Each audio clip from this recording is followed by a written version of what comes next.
Thank you for attending PMI Hudson Valley's August meeting, Dealing with Difficult People. Housekeeping. Please use the chat for questions and comments and to participate in activities. This meeting is being recorded. The recording will be posted on PMI HVC's YouTube channel. Please ensure that you are on mute. Greetings, my name is Jasmine T. Clark and I am the VP of Professional Development. Our agenda, we'll have some quick announcements and then we'll hear from our guest speaker, Neil Witten, and then we'll have some closing remarks. For announcements, as always, we are looking for volunteers. Do you have 3 to 5 hours per month to spare? Yes, I'm pointing at you. Be the change that you want to see. If you want to volunteer for PMI Hudson Valley, we are very open and creative. So whatever you want to do for us, we will definitely take it and appreciate it. So just reach out and we can get that started for you. We have our second annual family social event coming up Saturday, September 28th from 11 a.m. to 1 p.m. Please save the date. We will have raffles, prizes, and much, much more.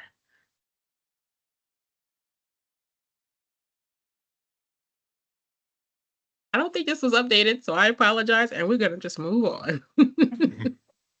I want to welcome the new members. We have Damaris, we have Keith, we have Michael. We actually have 2 Michaels. We have Michael Clemente and my brother Michael. I'm joking. We just have the same last name. Robert, Sonia, and Stephanie. Welcome to the Hudson Valley chapter. Our members make us who we are. So thank you so much for joining us. We have some new PMPs this month. Again, congratulations, Michael and Erin. Congratulations to that PMP.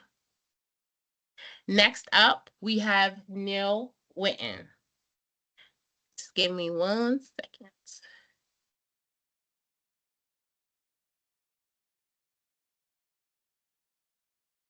Thank you for being patient. We just had some technical difficulties, so we just have to kind of go with it.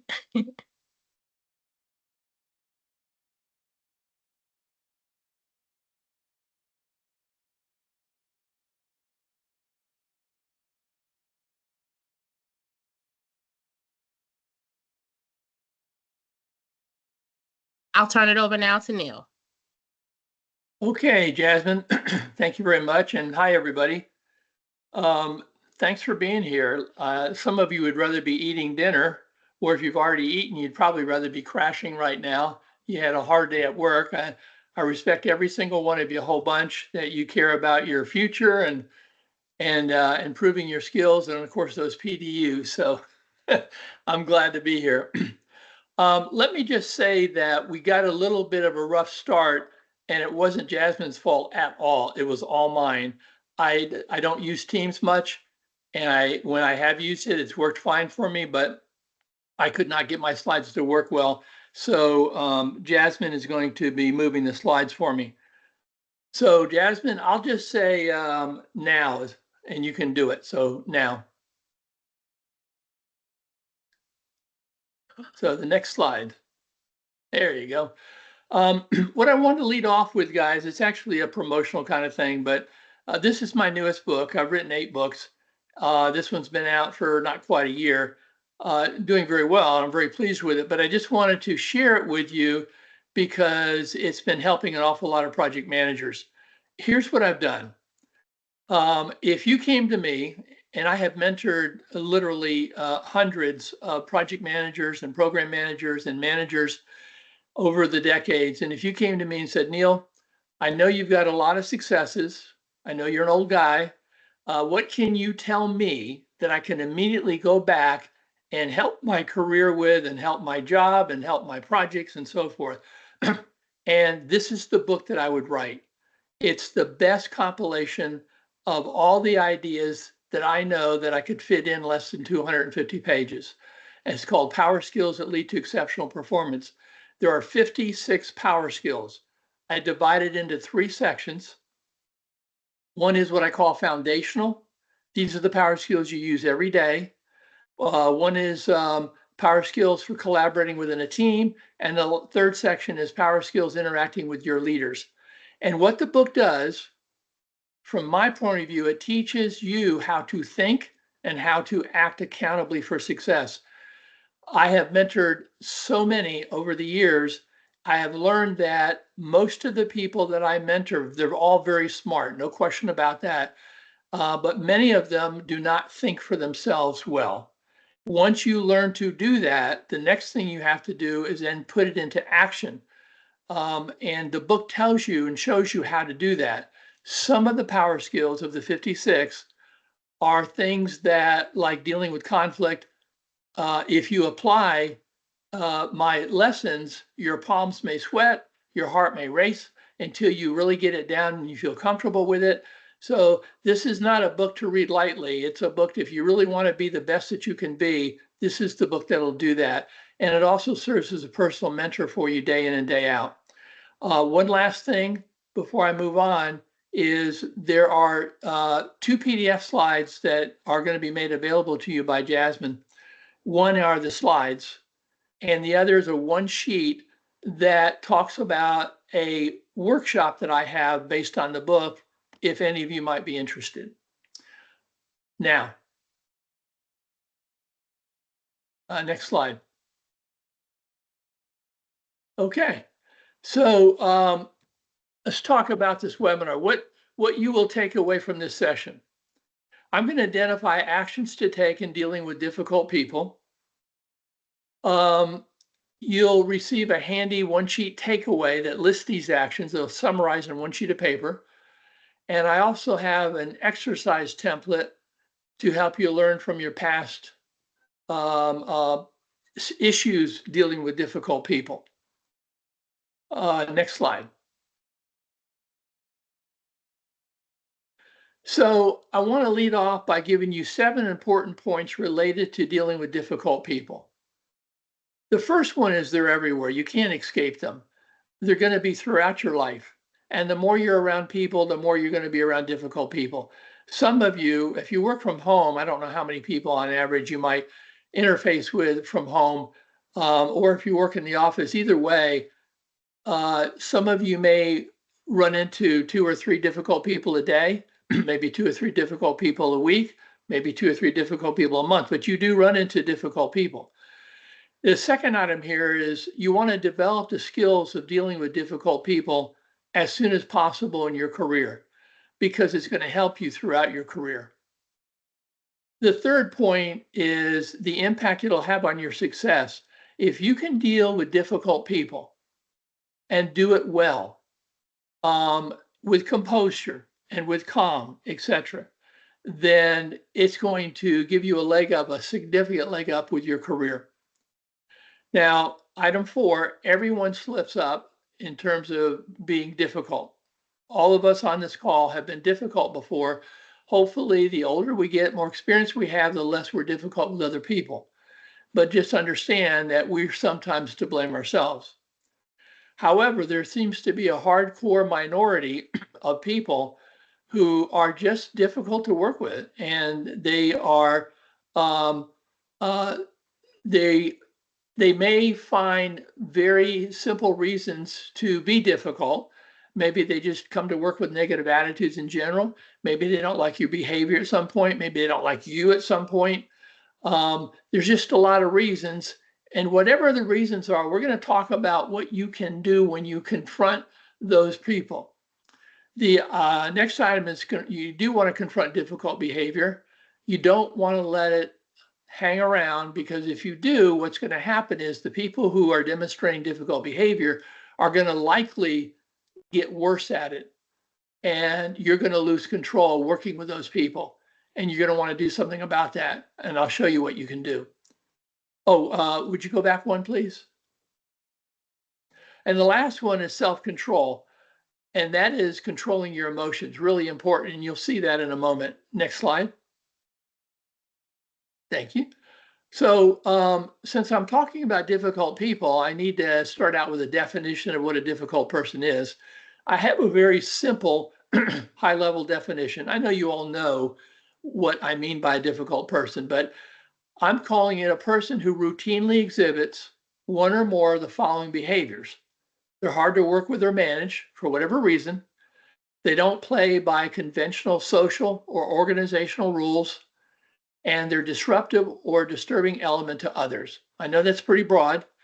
Now, notice I didn't say they're people who disagree with you. Actually, I like it when people disagree with me. That's a very healthy thing to do in a business environment because the outcome is discussion and a consensus and an output of getting the best solution, the best business solution. So disagreeing is a cool thing. That's a good thing. But disagreeing and being difficult about it is not. Next slide. So here are some behaviors that a difficult person might exhibit. They routinely miss commitments. They don't return phone calls or emails. And as I go through this list, you're all going to be thinking about people you know who fall into these categories. They're rude. They refuse to follow directives. They treat others abusively. They undermine the team. They're overly aggressive and self-serving, or the opposite, overly passive and indifferent, which can be just as bad. And they generally disrespect and don't play well with others. So those are behaviors that specific things to show you example of bad behavior. Next slide. So why are some people difficult? Because it helps to understand that in some cases as you're dealing with an individual. One is they could be reacting to your behavior, however unintentional you may have been. And sometimes we're the ones that started. We don't mean to. We might have, maybe we started a conversation early in the morning. They haven't had their coffee. Who knows what it is? Maybe it was a tone of what we were talking about, and that tone insulted them in some way. There are things that we do that we don't mean to do, or maybe we mean to do it, but either way, sometimes it's us. Another reason why people are difficult is they're just lazy. They're just uncaring. They just don't care. And consequently, that shows in trying with them working with the team. They could be without sufficient skills. I mean, think about it. We've all been in those shoes before where we didn't quite have the skills we needed. It's very frustrating, and everybody's watching you, and you may have great skills doing certain things, just not in that particular area. And that can cause people to be difficult. It could be overworked. Some people, if they work past a certain number of hours, they can be very impatient, very difficult. They might be unaware of their improper behavior. They don't realize they're being improper or being difficult. An example, something that's happened to me many times over my career. A lot of my clients, when I'm at their campus, and I'm in meetings with their folks on projects, etc. The senior management have asked me to, if I see something that could be improved or see some action that should be taken or behavior should be changed, that feel free to initiate that. And so, for example, say I'm in a meeting and there's a dozen people in the meeting and somebody keeps taking the meeting over inappropriately, takes it off on a tangent, and the meeting is starting to drift and it looks like we're not going to get all of our work done or whatever. When the meeting is over, and I might say something while it's happening and be as tactful as I can, but where I'm going with this is when the meeting is over, I will chase down that individual privately and just talk to them about what just happened and what I observed and how it made other people feel uncomfortable. And when I do this, many times the person says, Neil, I didn't realize it was behaving that way. I didn't know I had that negative impact on others. I'm glad you stopped and told me about it. And that person actually turns around and changes their behavior. So sometimes we're just unaware of the improper behavior. I see I'm a little hoarse, by the way. Apologize for that. I've been talking a lot today, so you get the end of it today. Anyway, it could be they're reacting to some misfortune in their professional or personal life, and they just happen to be taking it out on you. An example that comes to mind is a story that Stephen Covey had shared with me. He's got it in one of his books, Seven Habits. And I don't know if what I'm about to say is exactly what's in his book, because I don't remember what's in his book, but I do remember what he said to me. Anyway, here's what happened. He's in New York City. He gets on the subway.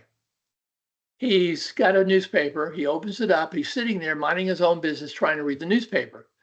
The next stop with the subway, a man gets on with two small kids. The man sits right next to Stephen Covey. The two kids don't sit down, and they're behaving pretty badly. And in fact, they keep running into his newspaper and he can't read. And he's getting very annoyed. So he's now wondering if these two kids are even with this gentleman, because the gentleman's not saying anything. And so he probed and he found out what was going on. And what was going on was this. That is the dad of those two kids. And all three just left the hospital. And his wife, their mother, died before their very eyes. And death is difficult enough for adults, but kids are very unpredictable how they're going to respond. And that's what was causing this. These kids just did not know what to think, how to be. They were totally confused. But at any rate, people may be reacting to some misfortune. People who are insecure often are difficult to deal with, or they're unhappy in their lives. They're not necessarily trying to make you unhappy too, but that's the net result very often. And the last bullet I have here is rebelling against some event from their recent or distant past. So there's a lot of reasons why some people may be difficult. And if you can learn that reason, and you won't be able to in all cases, but if you can, it can help to correct the issue if you choose to do so. Next slide. All right, so I've got 15 tips I want to give you on how to deal with difficult people. Next slide. The first one is to pause. Take time to pause when you confront a difficult person. Count to that proverbial 10. I want you to think before you act, before you say anything, because your words are going to matter and they're going to make a big difference. You can inflame the situation and make it much worse, or you can calm it down. And you want to pause before responding. If you're face to face with a difficult person, you could physically pause. And and it's not a big deal. Maybe it's a stand-up meeting in the hallway and you just stop for a minute and you may be looking at them momentarily and looking away, and they can see you're thinking about something. If it's an email that comes across to you, just don't respond right away and sleep on it. I'll give you an example of something I've done a few times. It's pretty rare, but I've done it. I'll bet some of you have done it. I get an email that's very upsetting. And it's by somebody who I would consider a very difficult person to work with. And the email is, frankly, I'm a little pissed off. So what I will do, and I do this rarely, but I have done this in a couple cases. What I will do is I'll immediately type my response. I'll give the person my what for. I'll get it off my chest, but I won't hit the send key. And yes, I will take their email address out of the send box. You do not make that mistake more than once, leaving that in there and accidentally sending it. At any rate, I get a good night's rest. The next morning, I reread what I wrote, and I always feel different. And I'm always glad I never sent it. And it never seems to be as big of a problem as it was the day before. So that's something that I've done. It's a sleep on it kind of thing. But there's two things you want to focus on when you're trying to deal with a difficult person. The objective is you want a good business outcome. The other objective is you want a good relationship. Those two things you want to do your very best to move in a positive direction. Next slide. Another one, examine your behavior. Ask yourself, are you part of the problem? And where's your responsibility in all this? And you may not have control of others, but you can change you if appropriate. Frankly, if there's a problem with another person, I always hope it's me because I can fix me. I can't fix you. I can maybe certainly influence the fix, but I can't really fix it. I don't really have direct control over you. Nobody does. Even if you think they do, they don't. If you think they do, that's because you've allowed them to get into your psyche. But in fact, you've allowed that. They're really not there. Next slide. Put yourself in their shoes. Empathy. Ask yourself, what are they going through? What is their objective? What is the hardship they're facing? How are they feeling about the situation? And how would you react if you were in their shoes? Let me give you an example. So I'm going to make this story real short because there's a lot of elements in the story, and I just want to share one to make the point right here. So picture this. There's a company that gave me a call because they were having a serious problem with a very large project. And they got my name through some consulting firm. And I happen to be in the same city, Atlanta. And so I come in and I work with the senior project manager. And the project had hundreds of people on it. And it was burning millions of dollars every month. And a vice president was hired to deal with this, and he'd been there for a year. I was there part-time for 1 month and made significant headway in turning the project around when in fact the vice president did not. Now, I didn't do this to make him look bad. If anything, I was working with him trying to make him look good. I wanted him to get the credit for the turnaround. But as you could guess, putting myself in his shoes, he saw me as a threat, and he was very difficult to work with. So that's an example of what I'm talking about. Next slide. Be willing to listen. When you do so, those walls start coming down. It's disarming to others because often they don't expect you to be doing this. And when you're listening to them and they know you are, they feel more important. They begin to feel that you care about them. And when you're doing this, you want to use body language. Maybe tilt the head a little bit, soften the tone of your voice, and demonstrate, and maybe eye contact from time to time. Don't stare them down. And you want to avoid making any decisions or judgments right away. You just want to listen it out and see what you can learn. And you will learn things that would change what you believe the outcome should be if you spend the time to listen. Next slide. So be candid about the issue in front of you with the difficult person. I'm a very candid individual. I don't sugarcoat things. I mean, I'm nice to people and I'm a good team player, and I don't want to hurt people's feelings. I don't want them to look bad. Whenever it's reasonable, I approach them privately rather than, I don't want to embarrass anybody publicly, those kinds of things. But I'm very straightforward. You want to constructively reveal the perceived problem you're having with the individual. You want to cite specific examples. I'll give you an example. When I told you the example about I'm in a meeting and somebody's taking the meeting off on a tangent, and afterwards I pull them aside privately and tell them what they did and what they could do to and correct that. So what I'm doing is I have to cite specific examples. I can't just say, you know, your behavior wasn't good in that meeting and you annoyed a lot of people. How can anybody learn from that? I've got to be very specific and replay those moments when this person was, quote, out of line.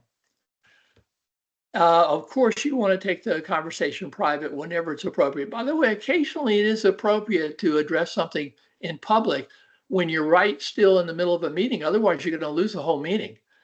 And so you have to use good judgment when you do that.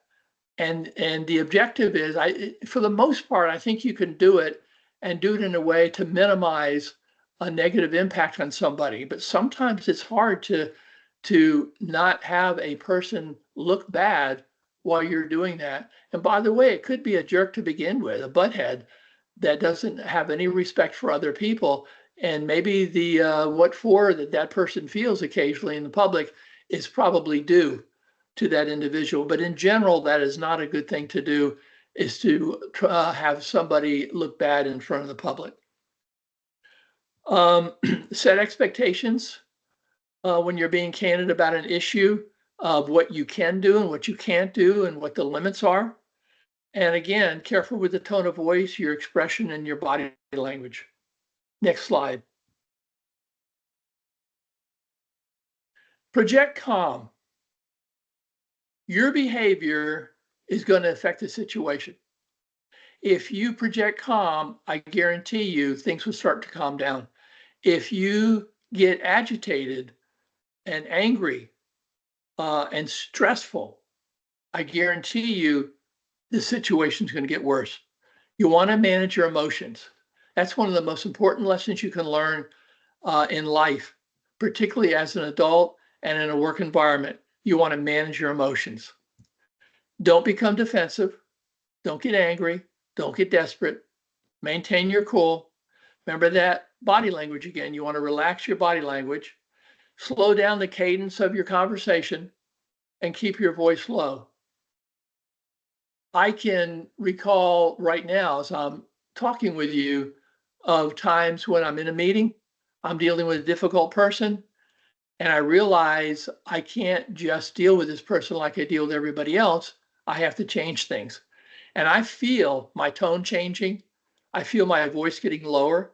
I feel myself talking lower, being more deliberate, and trying to introduce calm into the meeting, that sort of thing. Next slide. Choose your battles. You have more than one option when you're facing a difficult person. And you want to ask yourself, is this investment worth it? And if you think it's not worth it, let it go. I mean, sometimes the right thing to do is to walk away from something.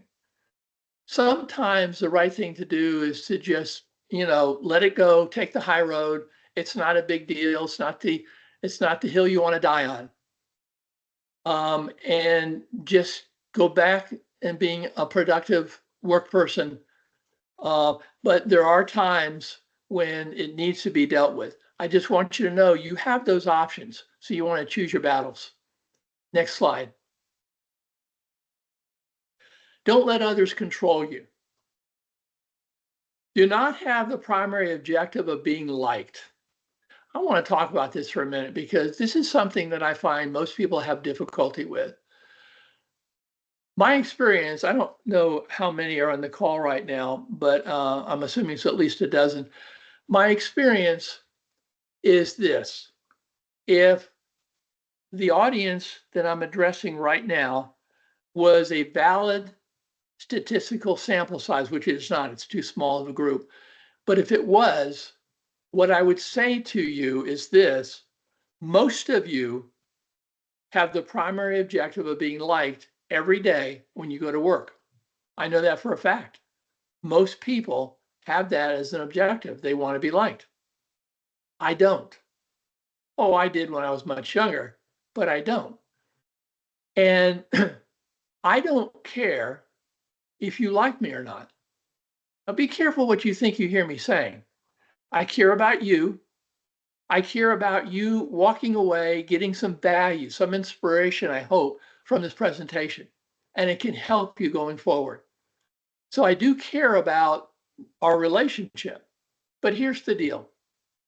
It's very possible in the first 5-10 minutes that I started speaking, one or more of you was saying to yourself, oh my gosh, Neil reminds me of my ex.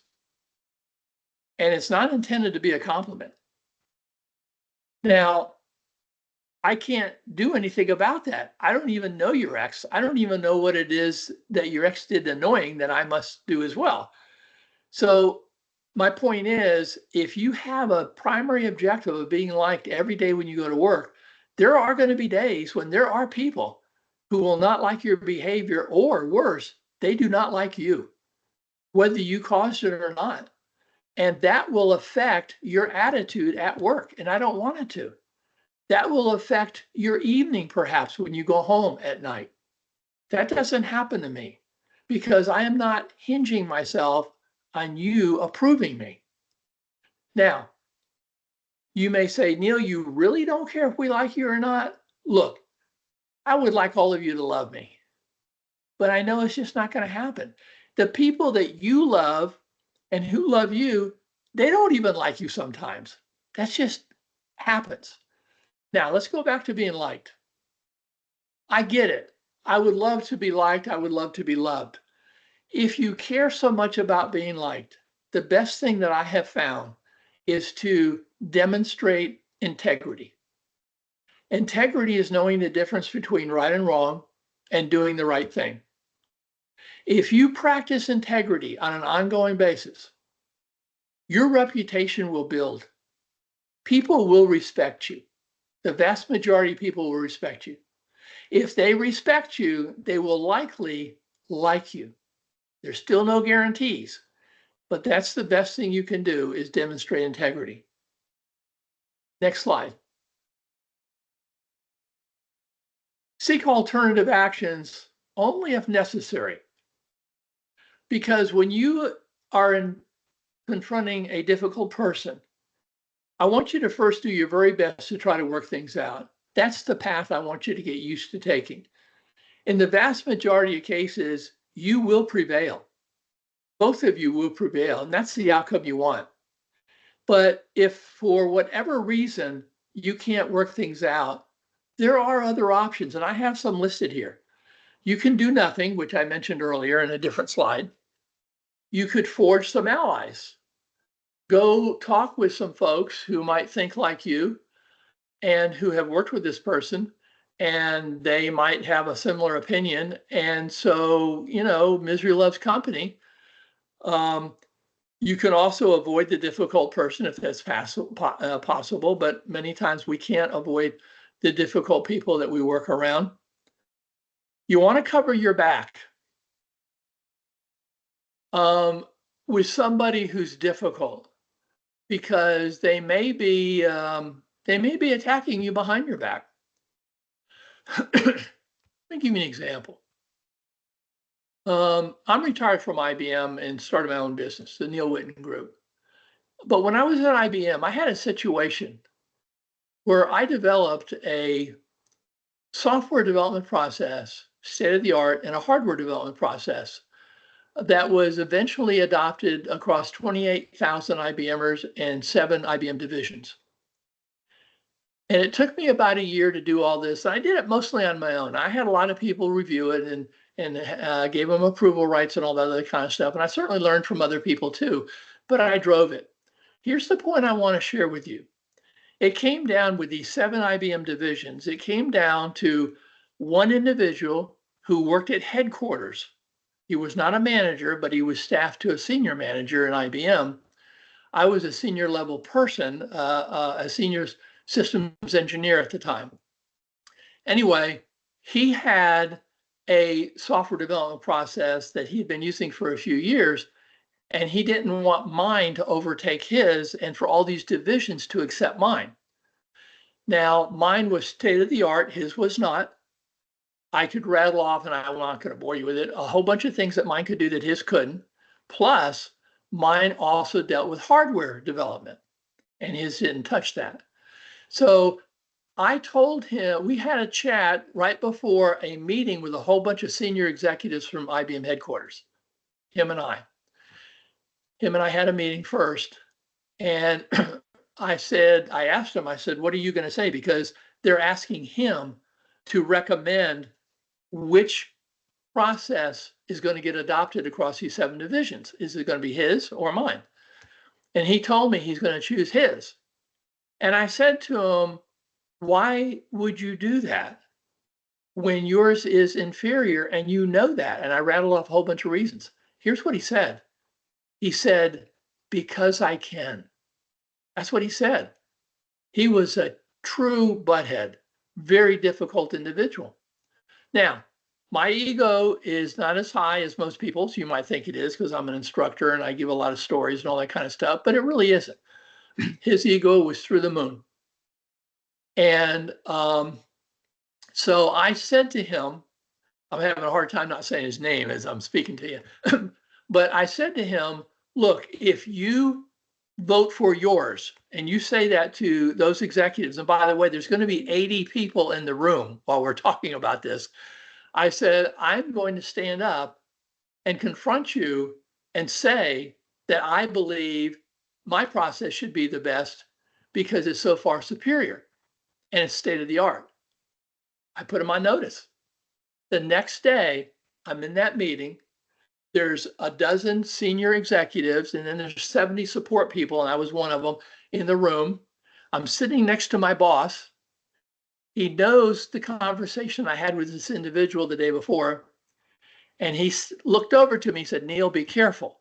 Whatever you say in this meeting is going to resonate for the rest of your career. Are you sure this is the hill you want to die on? So anyway, the individual said what he said he was going to say. I couldn't believe he was that stupid. I stood up and I said, there is a far superior approach. And I rattled off a half a dozen things. And the executive running the meeting looked at this gentleman and he said, is that true? Are these superior approaches to yours? And he said, well, yes, they are. And he said, well, why did you choose yours? And he said, well, it was my choice to decide which one I thought was the best. He said, I want you and Neil to put your heads together again and come back to this meeting next month with the answer that you feel is the right answer. And I said, and this made me look awfully dumb, but I knew what I was saying. I said to all the executives, that's not going to work. We've already sat down together and put our heads together, and we could not reach a consensus.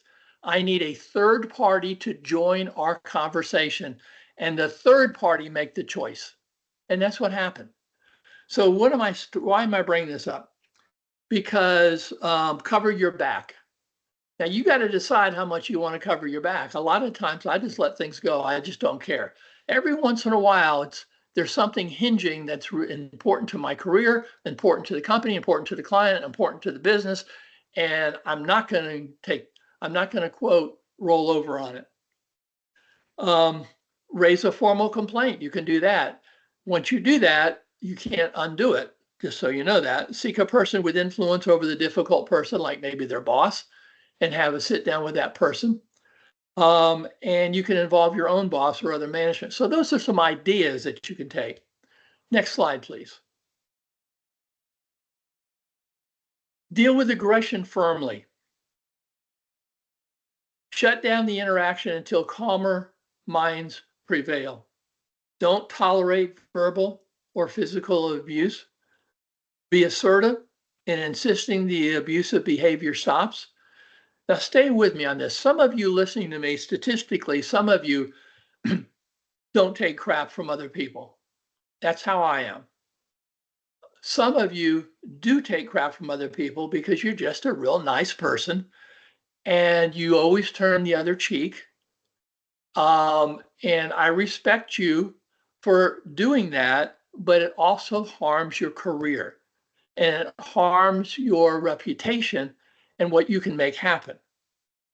Don't give it an opportunity to continue to get worse, and you want to set boundaries. So let me give you an example of something that I've done on a number of occasions. It's not common, but it's not uncommon for me to do it. So I'm at a client location. I'm in a meeting with a bunch of people, and I'm an outsider, but I'm there to help. I'm always there to help. And there's somebody in the meeting that is that proverbial butthead, just really, really a bad person to work with.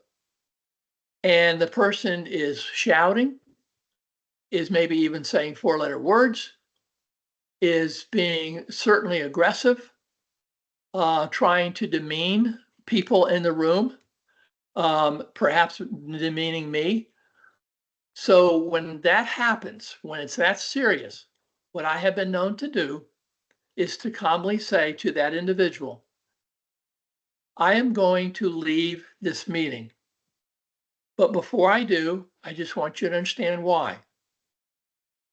When calmer minds are prevailing, when you stop insulting people and being rude and condescending and treat people with respect, when you're ready to do that, I am ready to have another meeting. But when I walk out of here, I'm not coming back into this meeting.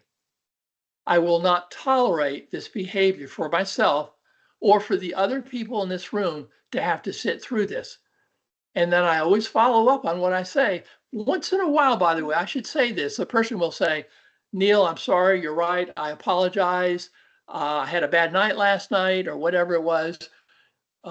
Please stay. Let's see what we can do. And I will stay if the person apologizes right there, but sometimes they don't. So you've got to deal with the aggression. If you don't, the likelihood is exceptionally high it will get worse and progressively get worse. Don't put yourself through that. You don't deserve that. Next slide. Seek the opinion of others, a trusted friend. You want to avoid petty gossip, because if you and that friend are talking about this person who's a difficult person, and it gets back to that difficult person, however bad relationship you had with that person is going to get worse. So be careful you don't, quote, turn it into gossip. But two or more heads working an issue can be far more superior. So, and I found it helps me as well, even with all the experience that I have, if I bring somebody into it just to talk it out with them and get their views as well. Next slide. Take the high road, the proverbial high road. It's likely that the difficult person is not taking the high road and somebody's going to have to budge. I want that to be you. I respect that and people who are willing to do that. I want you to embrace professional maturity. That's what you're doing. The other person, by not taking the high road, is doing the opposite. I want you to be polite. I want you to be professional. And every time you find yourself in a difficult position, just know that your actions are adding to your reputation. Each time it's adding to your reputation, and you are building respect in the organization for you, and that's a good thing. Next slide, please. Expect some conflict. In life, expect conflict. There will always be conflict in your life. You're never going to be able to get away from it. It's always going to be there. Most of the time, it's what I call benign. 95% of conflict is what I call benign. 5% of it is not. It's when somebody actually yells at you. They're condescending in front of others to you. They want you to look bad. They might yell, might swear at you. They might throw something at you. That's not common, but I've seen it done before. There's always going to be some conflict. 5% of the time or less, it's going to be the bad kind. 95% of the time, it's not. It's just not a big deal. It's you know, you might be nervous and you might think people are looking at you in a negative way and in a condescending way, and deep down are being condescending. But in fact, that's not what's really happening. How you deal with conflict directly relates to your overall success. I don't want you to be the cause of conflict, but don't run from it. Now, let me throw something out to you that some of you might practice, some of you might not practice, and some of you are sometimes you do, sometimes you don't. Here's the deal. I never run from conflict. I decided at a very young age, and I'm an old guy, so it's been a lot of decades. I decided at a very young age I was never going to run from conflict. And I haven't, and I don't, and I won't. And I want to tell you what that's done for my life. That has helped me in my life significantly. I'll give you a simple example. When I worked at IBM, I had a lot of meetings with executives. I was a product owner. I was a project manager. I was a middle level manager. And there were a lot of tough conversations that I had, and some executives were very difficult to work with. But I never ran from conflict. I always stood my ground. I was always polite, but I was always determined. I wish we had time and I could give you some very specific examples of things that I had done. But what's important is not those examples. It's that it helped me establish a reputation as someone who could make things happen, somebody who could be a leader, somebody who would not run from conflict. And so I don't, and I won't. Now you decide for yourself how you feel about that. I am not here to judge you or to tell you how to behave. I am here to tell you how I behave and how you might want to consider if you're not already doing these things. Next slide. Consider the potential of psychological health issues. Mental health problems are reasonably common. I think we all know that. I read an article that said 1 out of every 4 people in Britain, in Great Britain, 1 out of every 4 people on any given year have a mental health issue. 1 out of every 4. And what do I mean by mental health? I have it on the slide. Depression, anxiety, phobias, a panic disorder, PTSD, those are examples. Now, what that would be in the United States is probably similar, I would think, 1 out of every 4. I don't really know what it is. But think about it. If that many people a year are having real mental health issues, you know that some of them are going to be difficult to work with. And it's not like they're doing this on purpose. It's that it's consumed them. And what I'm talking about here is people whose behavior is disproportional to the situation with a difficult person, somebody who just makes a mountain out of a molehill. Again, I want you to remain calm. Don't escalate the situation when you run across somebody who you think has a very short fuse. Now, you know, I have to bring this up. I don't have to, but I'm going to bring it up. There are people who are shot and killed every year in America at work. I don't know how many there are. I'll bet it happens in every state, all 50 states. It may not, but it happens. I don't want you to be on the bad end of something like that. If you're working with somebody who you think has a possibility, a propensity to take this physical in a way that somebody's going to get harmed, I want you to be very careful how you deal with that person. That's when I want you to really remain calm. Don't escalate the situation. You have an option. You can privately engage with that person in a supportive conversation. I often do this. Just privately, I'll sit down with a person, try and understand where they're coming from. And sometimes I get a breakthrough and they share it with me. And by me knowing it and us being able to talk about it openly, it fixes things. And it's great. And then there's been a couple of times where I can't fix it. I'm not a psychologist. I'm not certified. I'm an old guy. I've got a little wisdom about me. I've got a lot of experience. We all do. But I'm not certified to really know exactly what needs to be done. And another thing you can consider getting management in there, your manager or their manager. Next slide. Practice meditation. I don't know how many of you do that. We don't have a lot of time, so I probably shouldn't be asking these questions where you go in the chat room, but it works.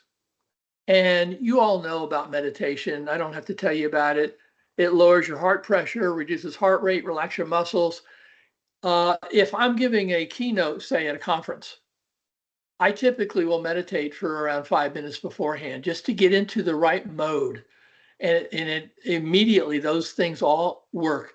I'm not a power meditator, but it works very well for me. Even if you only do 5 to 10 minutes a day, you know it can have a benefit. I don't doubt that some of you do this. Next slide. Okay. Now, then don't put the next slide on, but the next slide should be a summary of all 15 of those on one sheet of paper that you can take and print out. When you get the PDF that Jasmine's going to send you the slides, you'll be able to print out that particular page. But because I sent Jasmine right now, she's got my PowerPoint slides, not my PDF, it's not here. So Jasmine, go ahead and give me the next slide. Yeah, see, it's not there. And I have a takeaway exercise for you. It's also not here because it's part of the PDF, but you're going to get that when you get the PDF. The exercise is something that you can look at working with a difficult person in your past. I walk you through how you can figure out what you need to do if you could do it all over again with that person, or what you can do if you're facing a difficult person now. I give you steps to go through and a form sheet that you can fill out. It's not complicated, it's very easy, but that's in your package. Next slide. This is the last slide. So I want to summarize some things. How effective you are at dealing with difficult people will have a direct impact on how successful you become in terms of your job advancement, in terms of your relationships, both at work and in your personal life, your overall confidence, and your health. All this is related to how you deal with difficult people. You want to continue to develop the skills to maintain self-control. You want to fine-tune your behavior. And by doing so, you will likely find there will be a reduction of difficult people you encounter. And a big reason for that is because we are often the problem, and you will not be the problem so often. So now I want you to go off and be the person you most desire to be. Having said all this, I'm done. I'm willing to open it up for Q&As, but before I do, I just need Jasmine to say whether or not she needs a couple of minutes to close out. And if she does, we'll not do the Q&As, but I'm in no rush. I do not mind going over if anybody wants to do that, just to have me respond to any questions you have. So Jasmine, do you have a couple minutes of things you need to say? I do, but the Q&A is much more important. So we'll open it up. We'll open the floor up to Q&A. So does anyone have any questions for Neil? I'm going to go to the chat room just to see if there's anything in the chat room. Okay, so we have something from Andrea. I have you with the chat. And also, too, if you want to come off mute, you're more than welcome to come off mute to ask a question. But from the chat, we have from Andrea. Is there any rating of importance to adopt the strategies you shared? I'm not sure what you mean by, is there any rating of importance? Andrea, if you don't mind, please come off mute. Yeah, thank you. Thank you, Neil. It was very, very interesting, your talk. So basically, you shared a lot of strategies. Is there any way we can say, okay, this strategy is more important than other? Oh, so are some strategies more important than others? Is that what you said? Yes. Ah, gotcha. That's a good, I like that question. You know, I'm going to say this is probably a lousy answer, but it's how I feel. It's whatever conflict is troubling you the most. That what you need to do to deal with it, that's going to be the most important thing to do to deal with it. For example, if you see somebody you think might have a mental illness, and that's not going to be the case in most cases, but if you see that, then you're going to likely want to go to your boss and have your boss go to their boss and just give them a heads up that you think there's a problem there. So that would be a priority. So it depends on how serious the issue is. Most issues are not that serious. And I really think just by being a good human being and listening to people and hearing their perspective, their side of it, and what they have to say, and being willing to compromise. Compromise, by the way, you might think the best leaders don't compromise, but that's not true. That's why Congress has such a hard time, the United States Congress, because they have a hard time compromising. When you have multiple people in a team or a group or in a country, you have to compromise. There's no other way to do that. That's a sign of leadership. It's a sign of strength. So anyway, I'm going to have to say I don't think I can answer that any easier than that for you. Consider the things that you think would be, you have good judgment, you have good instincts. I really believe that. And I think you'll be able to pick the one that works the best. Thank you for the question. Thank you for that. Nancy, did you have a question? I see you came off mute. Yes, actually I did. Hello, Neil. Excellent presentation as always. Thank you, Nancy. Many years ago, when I was working for IBM in the office, I did have a difficult person to work with. And this person was extremely brilliant, and they didn't like being, well, tell me when you're going to get this done. When are you going to do this? And he always wanted time to think. And once I realized that, when we were in meetings together, I would kind of like be his buffer, and that worked. I have a similar situation now, but now post-COVID, 20 years later, we're now in a new environment where we're worldwide. Everything is done mostly over video. And I have a team member in another country that basically just shuts down on me all the time. He gets stuff done. If I give it to him, he'll do it. And then it's just kind of like he kind of like flits off for a while and doesn't like help the team in any way. He has to be directed to work with the team. Very much a loner. And I can't quite figure out how to pull him into the fold where the rest of the team is very cohesive. Okay, is he pulling his own weight, Nancy? At times, yes, because he is the one, when he is given something challenging, he'll turn it around in record time compared to the rest of the team. But then it's almost like he feels like, well, I got this done and I got this so quickly, and then he won't continue to move forward until the next challenging thing comes up. So at times I've actually thought about releasing him from the team, because he seems to be more of a detractor than a helper, even though skill-wise, he is much stronger than the rest of the team. All right, let me throw a couple things out for you. First of all, my experience is occasionally I run across somebody who's exceptionally bright, but doesn't work well with people at all. Their productivity is higher than the average person on the team, but they have gotten to a point where they're so disruptive that the morale of the team is super low. And the team, the particular team I'm thinking about, had about 80 people on it. And this person was a major player on the team. And if I had to do it over again, I was at IBM building a major product for the IBM PC. If I had to do over again, I would not have fired him. He was in IBM research on loan to me. It was his idea that we were building into a product. But what I would have done was sent him back to research because the price was too high to pay. I had grown men, adults, walking into my office, tearing up, crying that this guy just embarrassed them like you wouldn't believe in front of their peers. I mean, it was terrible. I did damage control with this guy so much. And when it was all over, I thought, I'm never going to go through that crap again. Even though, the business is important. I know that. And he got a big award. A lot of people got awards, but there's a price that I'm not willing to invest past a certain point. Now, having said that, I'm a reasonably patient person. I make sure that people understand what I expect from them. And I have a feeling you do that as well, Nancy. Lay it out and say, look, this is what I expect from a team member. As a matter of fact, in my new book, I have I told you I have power skills that you use in a team and how I expect everybody to behave in a team.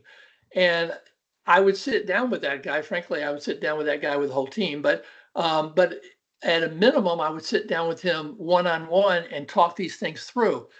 But Nancy, I'm not so naive to believe that just because I have all this experience and I sit down and talk to him, that I'm going to change him.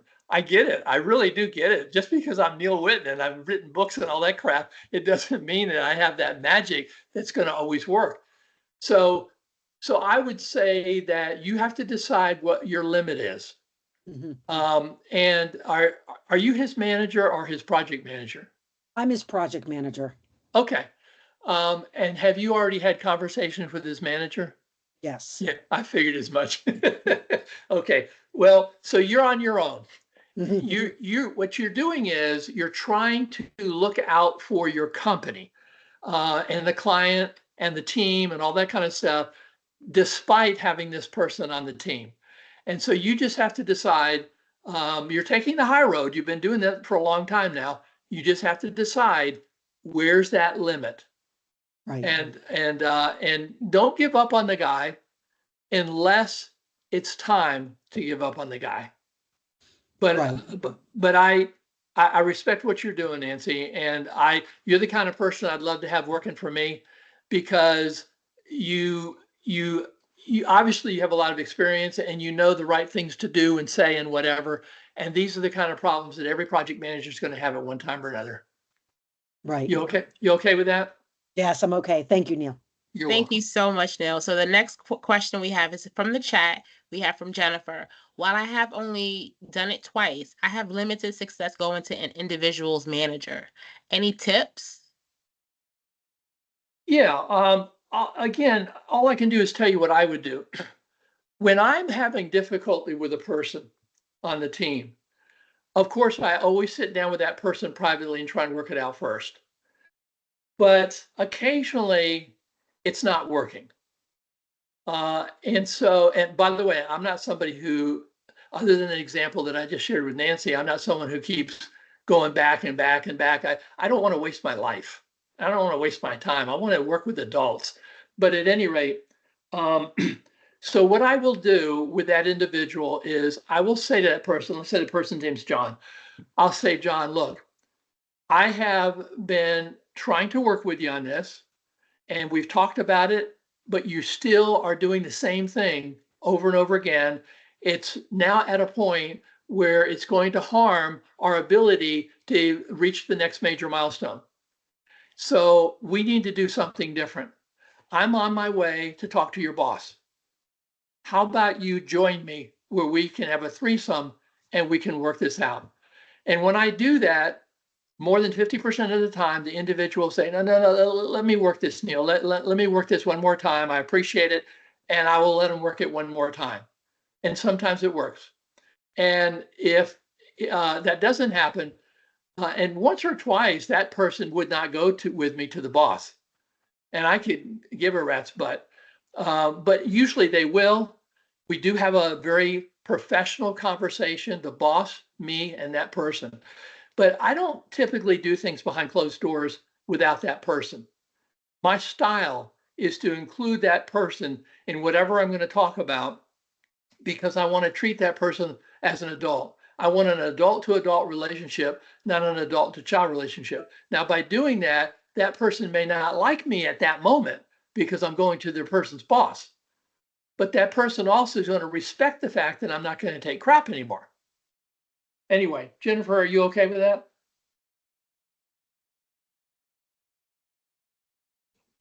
Yes, thank you. Okay, you're welcome. Maruka, you're next. Okay. Hi, Neil. Actually, Hi. I have a question. When Nancy situation, she was talking, I was thinking about me personally when I was younger and in certain position. And I was wondering if probably that person that is now is very smart, very efficient in solving the problem or the challenge, but when it finished, it's become destructive to the group. I was wondering if probably that person expecting something that is being promised to that person. And since it's not happening, it's a little discouraged. Like for example, sometimes they say, okay, for this promotion, if you develop this, or you work in this project, whatever, you're gonna get this. And that person worked really hard and try to do it. And when the time comes for that promotion, they never, they keep moving the bar, and they work hard. And I was wondering if, since Nancy is not the manager, it's just the project manager. I was wondering, is a lot of time when you borrow a person to your project, they belong to another department, they may have X% in your project, but they had X% or hours or whatever in the overhead.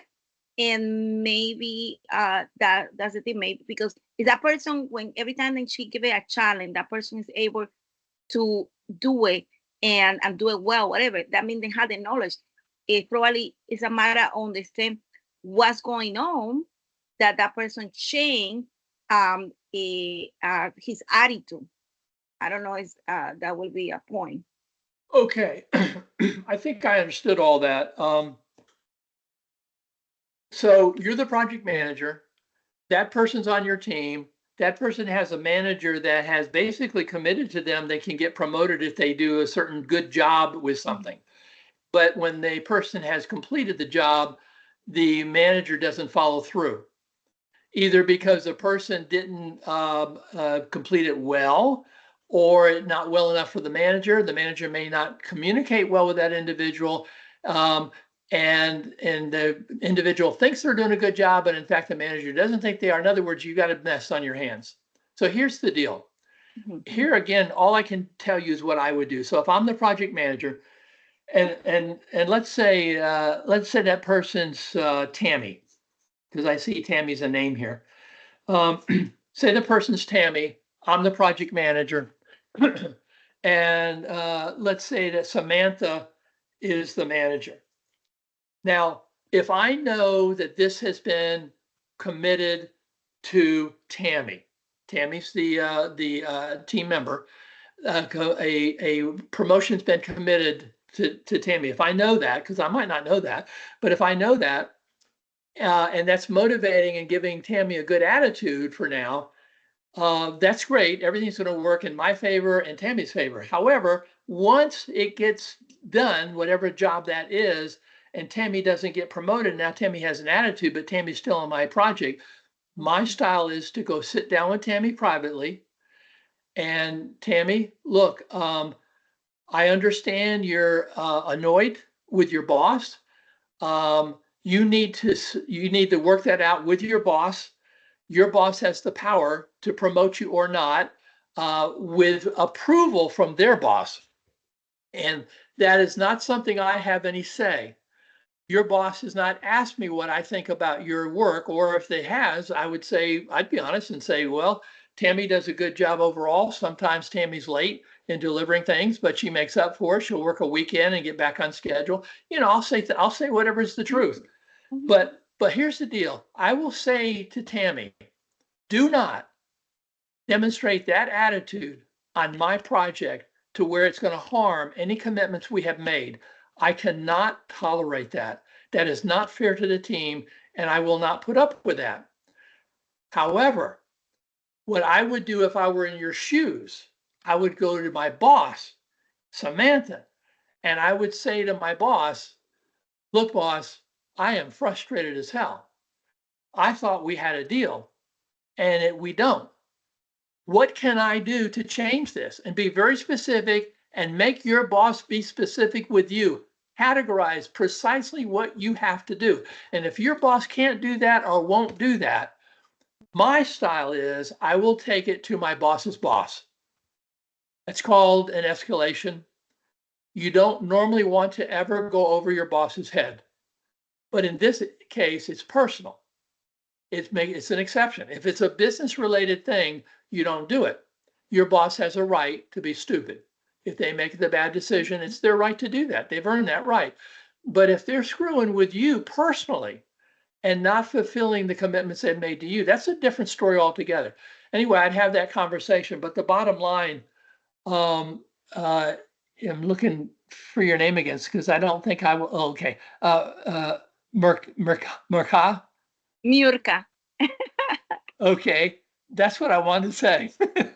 Anyway, so my style is I want the team to work well. I want to have a good relationship with Tammy. I want Tammy to know that I'm here for her, but don't screw with the team. And then I would give one more story, and I'm not going to give the full story here because we don't have time, but I give one story to Tammy that goes like this. I had a situation at IBM where I thought I should be promoted. I was essentially promised I would be, and I didn't get promoted.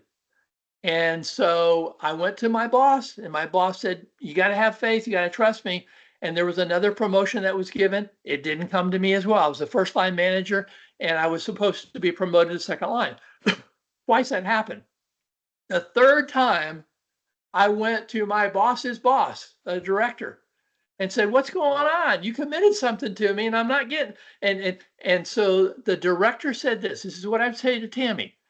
Tammy, what I learned is don't change your attitude. Keep a great attitude. Because my director said to me, Neil, you're going to get that promotion. I can't tell you why you don't have it yet. You're not doing anything wrong, but do not have a bad attitude on me, because if you do, you're never going to get promoted. You have to maintain that great attitude. And I would say that to Tammy as well. Don't give up your attitude.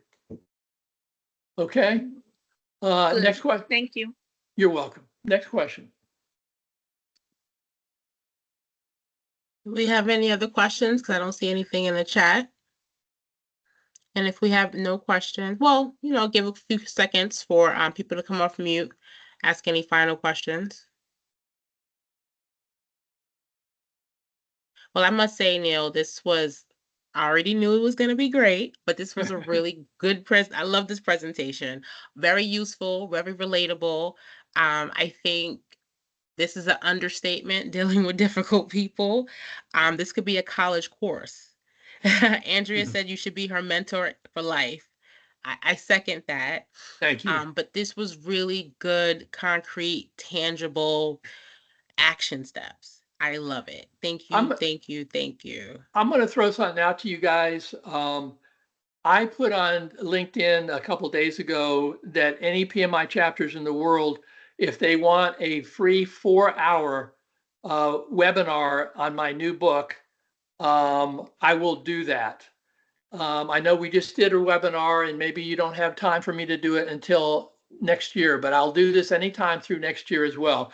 But I'm willing to do that. And when you talk about mentoring, I can go through about a third of the book in 4 hours. And I talk about what I think are the most important power skills to be the best. And I'm more than happy to do that for your chapter. I know it's a small chapter. I don't expect a big turnout. I don't care. I just care about you guys. And if you want me to do that, I'd be happy to work with you. Well, Neil, don't threaten me with a good time because you definitely speaking my love language right now. So I definitely will be in talks with you, and more to come, Hudson Valley. But this is what we're talking about, just really elevating the level of the content that we get, because to me, this is something we could use tomorrow at work. We could use tonight with the kids and the family. Like, just thank you. Because sometimes when I deal with difficult people, I want to lash out emotionally, so I don't, and then I wind up shutting down, which is the opposite of the emotion, still emotional. So using my rational brain, kind of giving myself a pause. If it's an email, definitely doing that the next day. And you're right, I just haven't been as adventurous as you have to actually type out the words, because I might just press send just because and say I was hacked. But anyway, yeah, this was definitely great. I really, really appreciate this. Jasmine, let me just say to you, thank you so much. You've been great to work with, and thank you for doing my slides. I'm sorry that I was incompetent using Team this time around. I don't know why, but I appreciate you putting up with me. Teamwork makes the dream work. So guys, I have 2 seconds, and I have some closing slides, and then I'll let you go. And also too, Neil is being very humble. We're actually going to give away a book tonight. And I'll leave it up to you, Neil. So I'll just do my closing and then you can kind of do your thing. Oh, wait, I wasn't prepared to figure out who gets a book. I was Oh, hoping. okay. I don't want to put you on the spot then. Um, Okay. Was there a raffle kind of thing you were going to do? Actually, I was, and then I didn't do it. So Would you thanks for mind calling very me much? in. Thanks for calling me in. But you know what we'll do? The first person that came to the meeting, she actually came at 5:30 and then returned at 6. That was Millicent. Millicent, okay, so here's the deal. Millicent, you need to get me your address, and tomorrow I will put in the mail my book. So Millicent, I need your full name and I'll do address. one better for you, Neil. I'll give it to you myself. Okay. Oh, she came on camera. Wait a minute. She I gonna say did. hello now. Do you remember me? Maybe not. Toronto, PMP. I was I don't fighting. yet, Millicent. Okay, I was fighting when we were at the buffet. I was fighting with some kind of vegetable, and you were behind me. Right? Yes, Yeah. I do remember that. Yes. Oh my God, I thought you were going to say you were in one of my track sessions, but no, it was at lunch. Yeah. Yes. Okay. Yes. Yeah. How about that? That's a small world. Yes, I've been following you, Neil, because I really enjoyed our lunch discussion, and it's helped me greatly with life and things, and just overall my life, work and personal and everything. So Neil, he's a fantastic guy. He's Oh, well, fantastic. thank you. Actually, I remember our conversation now. It's Mhm. coming back to me. Yeah, Yeah, yeah. that's Well, cool. congratulations, Millicent. And Neil, Well, thank you so much. This is yes. this is such a nice way to end my evening because the day was just not good today. So this is really good. I'm so glad I came. Right. And Right. and also too, because everyone was so gracious and stayed, this meeting will be 1.5 PDUs. So I will increase it from 1 to 1.5. So we'll definitely give you Good. that time back. So I appreciate that. Neil, thank you so much. And again, I will follow up with you with Millicent's address and also to talk about that 4-hour session because we definitely need assistance processing and dealing with difficult people and not changing who we are, because that's one thing I heard loudly from you. Don't change your work ethic because someone else is lacking. So I appreciate that. Good. So just some couple of announcements, and then again, I'll get you out of here. Next meetings, we are jam-packed, ready to just produce this good content. So we actually have a lunch and learn tomorrow. This on Friday the 16th from noon to 1 p.m. It's 1 power skill and it's called Mastering Critical Conversations. You still have time to register. All you have to do is go to the PMI HVC website. And also September's event, we have Crystal Richards and Dawn Mahan. And I didn't even change it. I'm so sorry. So I'll make sure before I send this off, I'll make sure I update this. That was a typo for my point. So they're actually going to have a conversation about mentorship and PMI.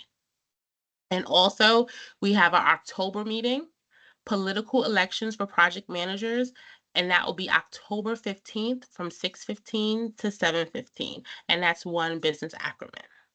And again, thank you so much for attending tonight's meeting. If you are a PMI Hudson Valley chapter, the PDU will be submitted automatically. If you put your PMI number in the registration, your PDU will also be submitted. In the event that doesn't apply to you, please reach out to me and I'll make sure that PDU is claimed for you. Again, thank you so much. My name is Jasmine T. Clark. I am the VP Professional Development, and that is my email address. Thank you for attending tonight's meeting. Hopefully, we will see you again.